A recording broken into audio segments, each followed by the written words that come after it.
Monsieur Serge Noukoué, qui est attaché audiovisuel pour l'Afrique de l'Est pour le compte de la coopération française, spécialiste des contenus audiovisuels et du management de projets culturels.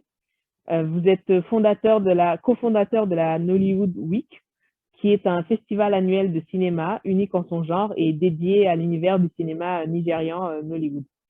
En voyant votre parcours, Serge, deux questions me viennent à l'esprit.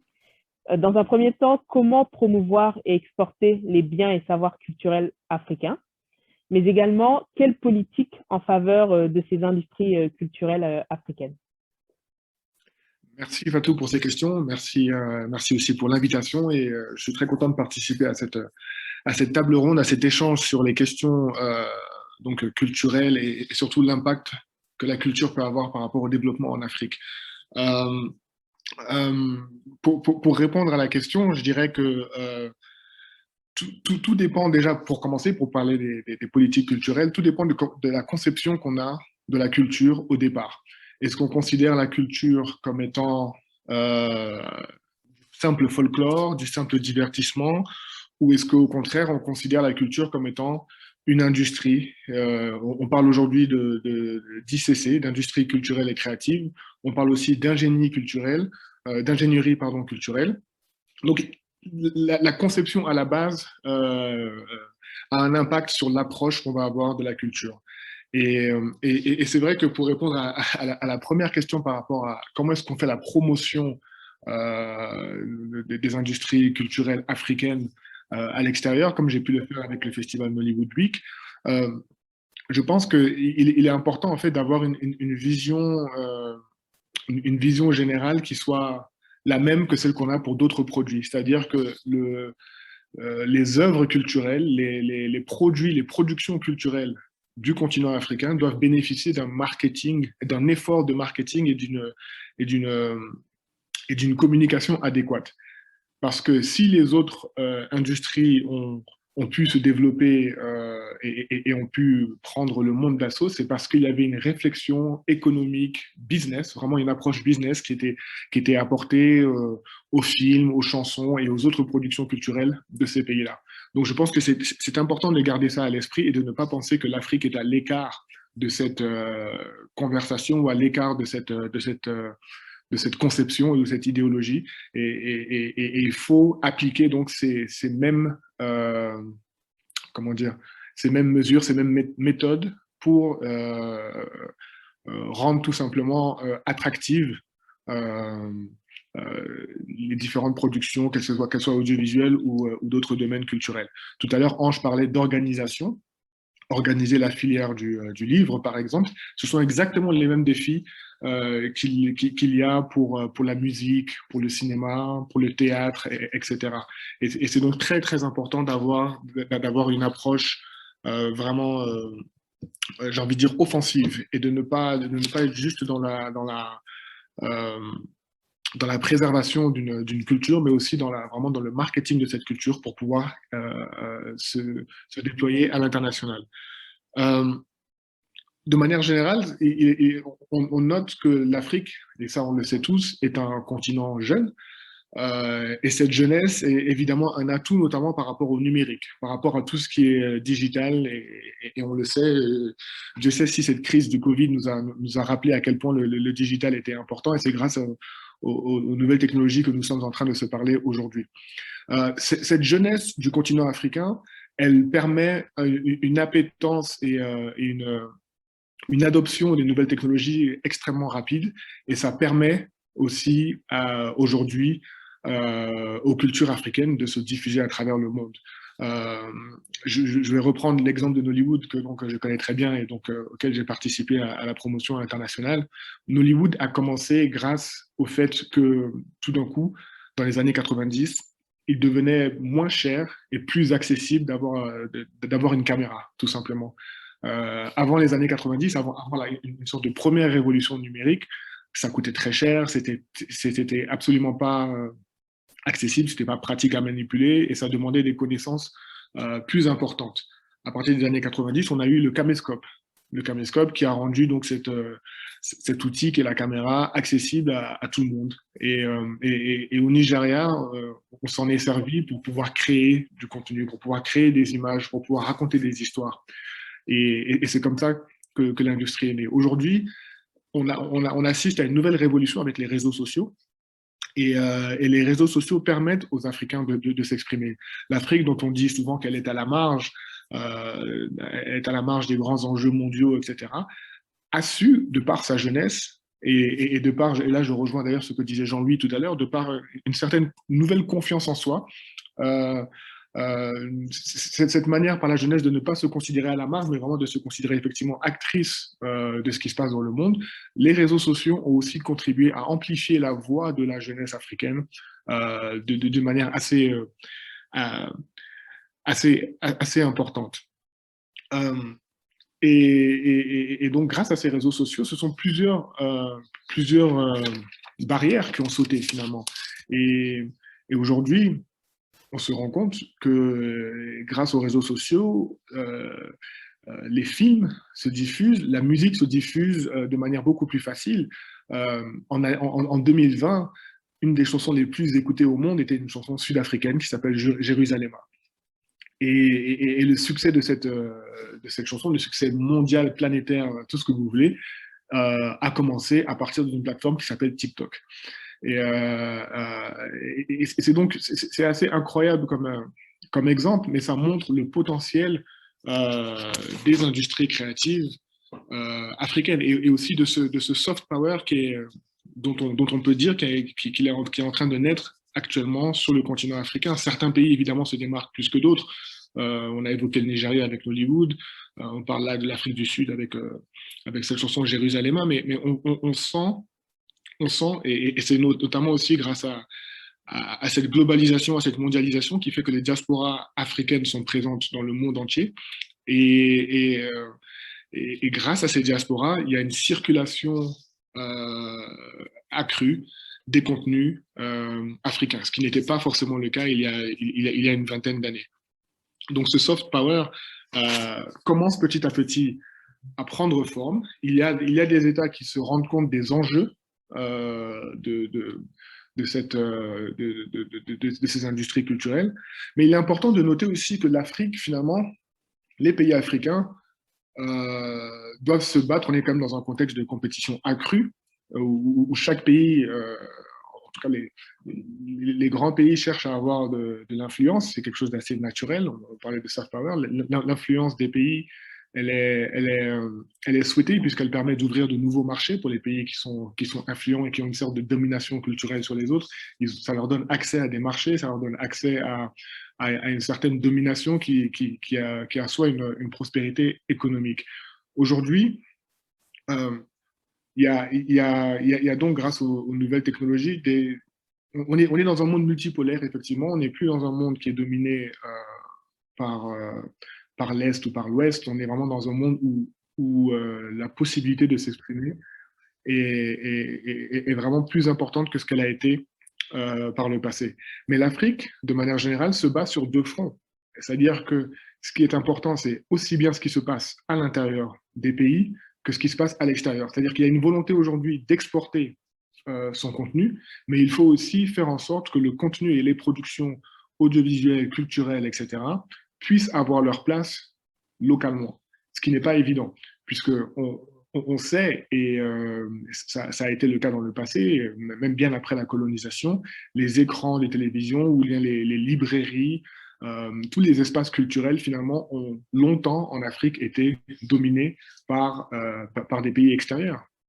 Et donc, il est important non seulement de redonner à la jeunesse et à la population, aux différentes populations africaines de manière générale un intérêt pour les productions locales, et en même temps, il faut pouvoir exporter ces productions locales pour qu'elles puissent aussi plaire à l'extérieur et qu'elles puissent tout simplement être vendues et apporter donc apporter des retours commerciaux. Donc c'est vraiment dans cette réalité-là que sont la plupart des pays africains aujourd'hui.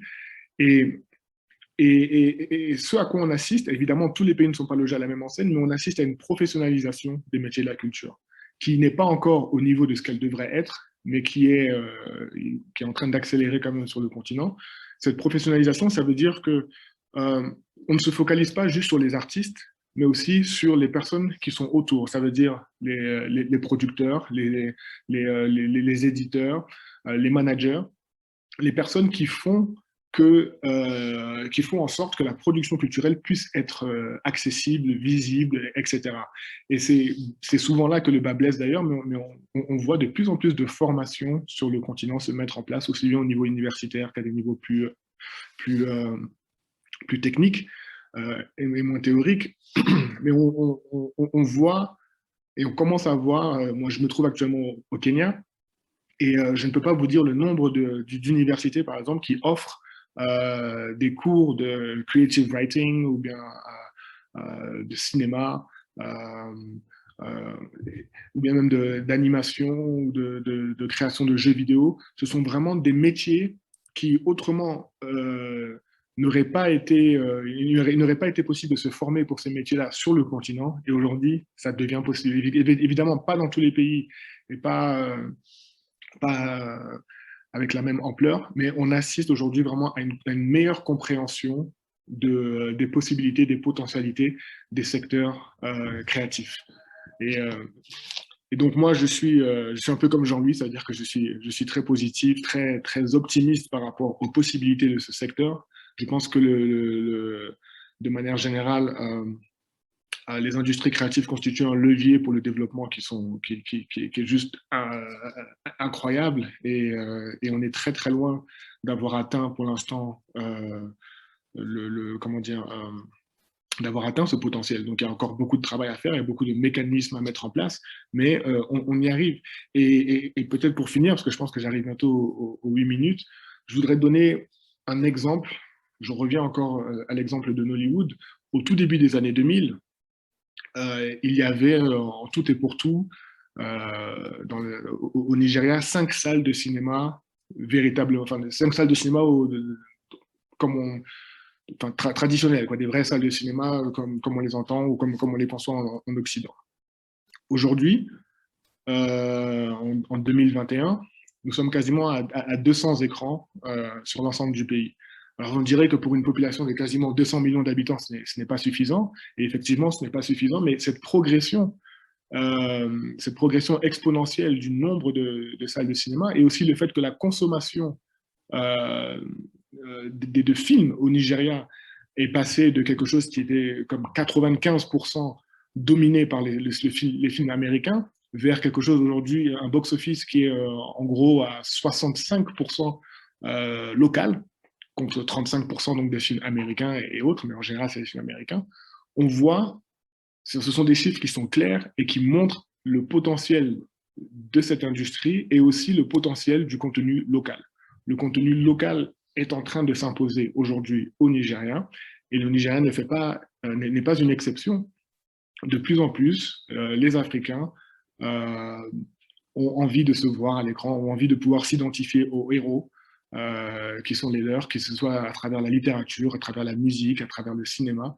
Et c'est encore une fois un continent jeune, c'est le continent le plus jeune du monde, c'est un continent qui est en pleine croissance, aussi bien économique que démographique. Donc, avec tous ces éléments-là, je pense que c'est quand même de bon augure pour les industries culturelles sur le continent africain dans les années qui viennent, à condition, et ça c'est un bémol quand même qu'il faut mentionner, à condition que les autorités prennent conscience du potentiel et comprennent les enjeux de manière totale. Je finirai sur un point un peu plus négatif, c'est celui du droit d'auteur, celui de la propriété intellectuelle de manière générale, qui n'est pas encore reconnu à sa juste valeur sur le continent. Et tant que cet élément-là, qui est crucial, puisque quand on parle d'industrie créative, on parle de créativité, donc ça se passe dans la tête, ça ne se passe pas ailleurs. Donc tant que cet élément-là n'est pas compris et n'est pas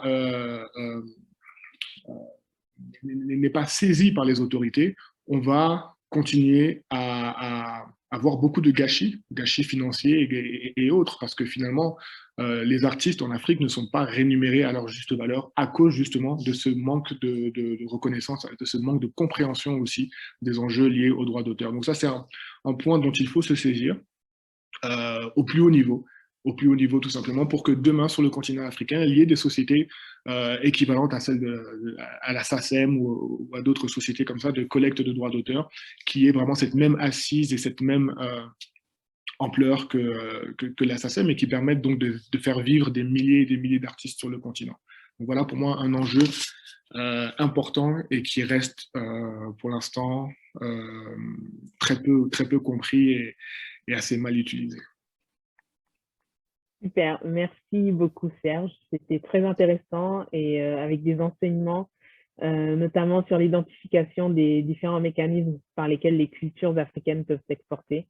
Avec justement, enfin, vous avez conclu là-dessus sur cet enjeu de propriété intellectuelle, mais également d'avoir mis en évidence cette ambivalence entre l'appropriation interne au niveau des pays, des régions et la diffusion externe.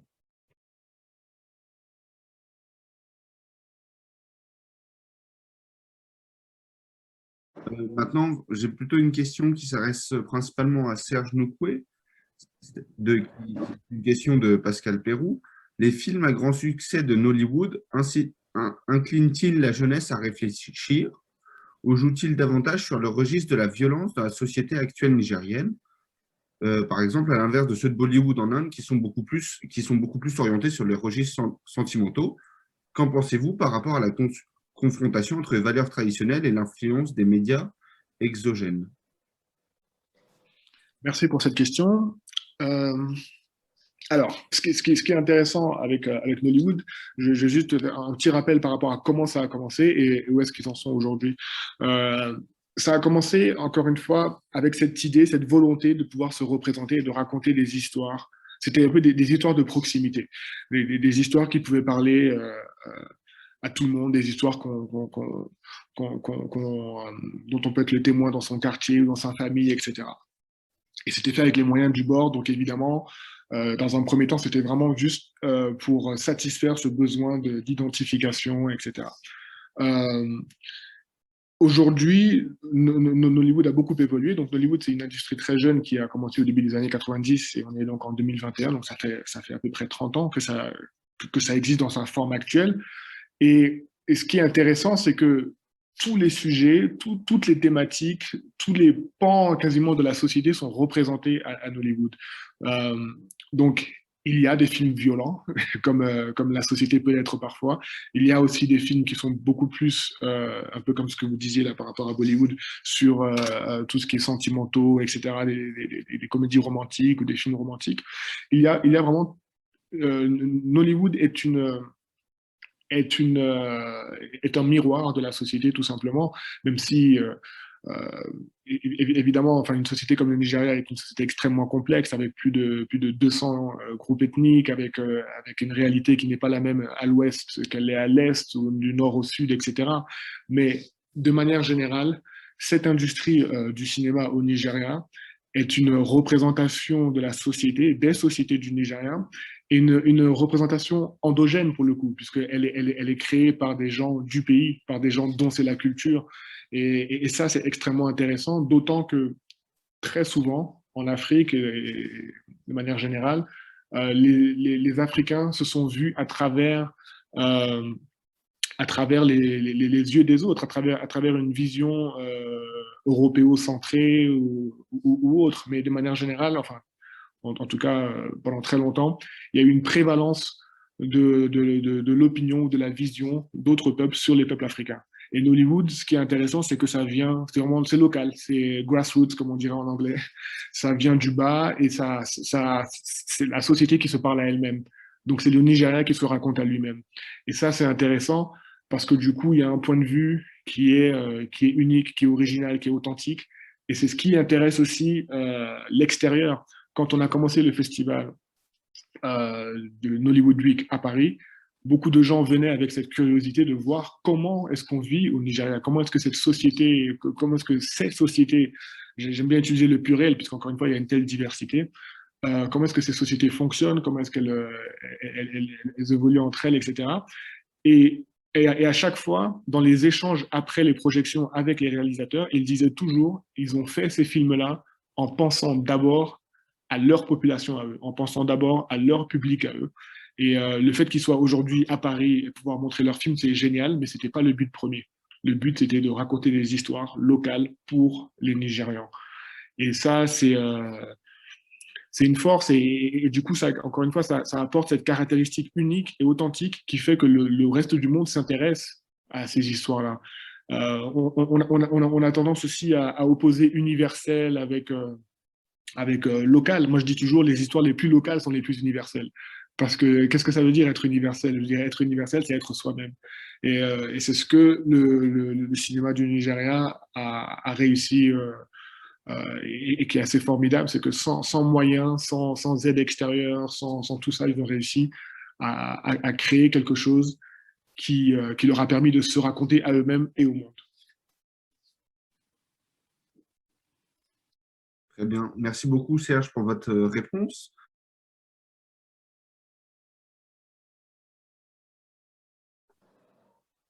Je vais peut-être commencer, c'est une grande question qui pourrait être l'objet d'un webinaire à part entière, mais je pense que ça rejoint un peu ce que disait tout de suite Jean-Louis, c'est-à-dire on a parfois un éloignement entre les médias, et qui soient enfin, oui, prestigieux notamment, et la population.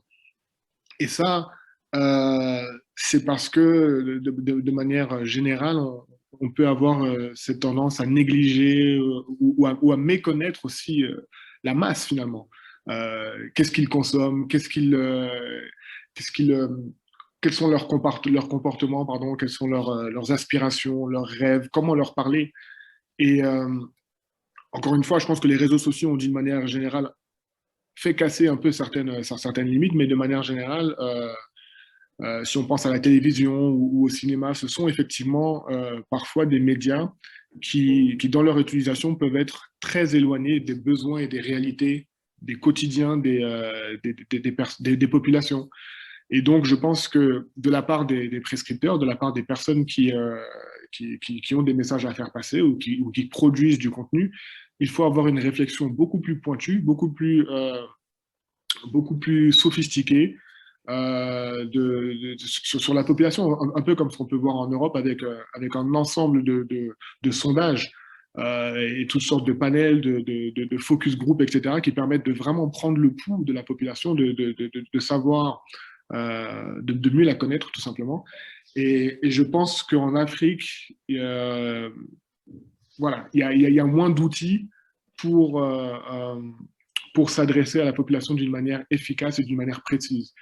Et donc, je pense que parfois, il est intéressant de sortir des sentiers battus. Il est intéressant de ne pas reproduire juste les modèles qui ont été reproduits, qui ont toujours été utilisés, et vraiment de se poser les bonnes questions. Donc voilà, je n'ai pas une réponse exacte à donner à cette question, mais en tout cas, il faut se poser la question et il faut bien se la poser pour pouvoir mieux adresser les populations, parce que ce n'est pas forcément le cas à l'heure actuelle sur le continent. Break when you can see the outside sunset.